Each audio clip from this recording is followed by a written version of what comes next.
都内にお住まいでセカンドハウスをワンちゃんのために建てられた家がこの曲が実はこちらのオーナーは坂上同様、犬と暮らす最適なセカンドハウスとしてこの建物を作ったのだという。そして坂上が気になったのは、きっちゃん何してんの？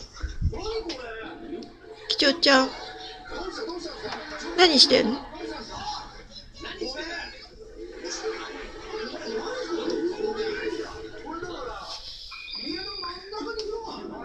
何してんの？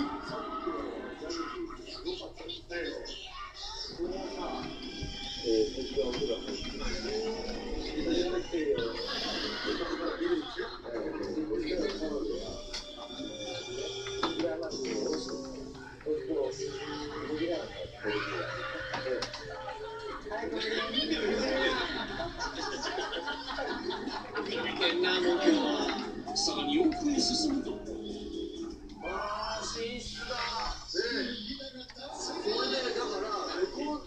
これを移動させればね、配置を変えればこっちからも出入りできる。そうですね。うわー、なんかちゃんとこの字型になってるんだ。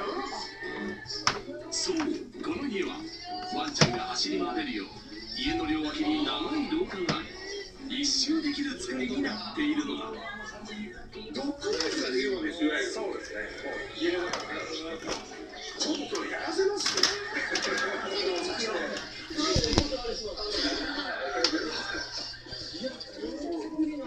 面白いな。もうだからこの床なんか犬仕様ですね。そうですね、これは秋田杉を使ってまして、杉ってちょっと柔らかいんですね。でも爪でちょっと傷がつくとワンちゃんその傷があるせいで滑らなくなるんですね。はい、室内犬のこの足の関節痛めたりしますので、そのことを配慮して杉の板を。なるほど。